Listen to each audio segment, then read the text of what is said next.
I'm going to start with 18 years ago. My son is almost 18. I found out I was going to be a mom, and I knew I was going to be a single mom from the beginning.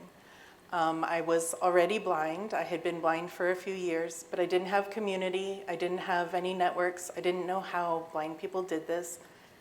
And truthfully, I wasn't really interested still.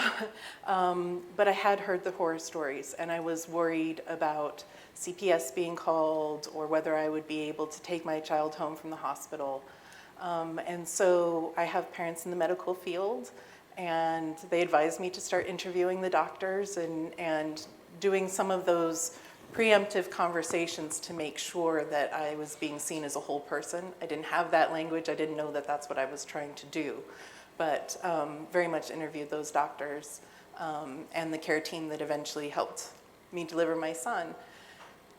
For about 9 years, I didn't know that I had an entire community out there, disabled and blind people, who had the same fears and facing custody battles, children being taken away. I very much didn't understand what was happening. I was doing cancer and diabetes research at the time, and so just very independent. Decided to get my degree in sexuality, and that is when I merged with the blind community and started to see just how pervasive this was and what a problem it was. And even today, there are parents who are trying to fight for custody, and the only issue is that they are blind, no other problems.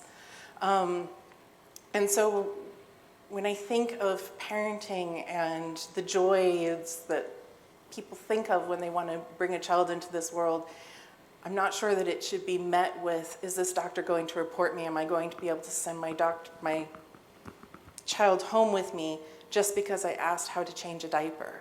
Lots of new parents need a nurse to help them, show them how to change a diaper for the first time, but this is the reality for many blind folks. And so I started doing this work, and I had no idea how important this history was. The history of Carrie Buck, the history of eugenics, the history in my field of reproductive health and sexuality. I didn't know all of the harm that had been done to Black and brown women. I didn't know that we were operating on them, learning.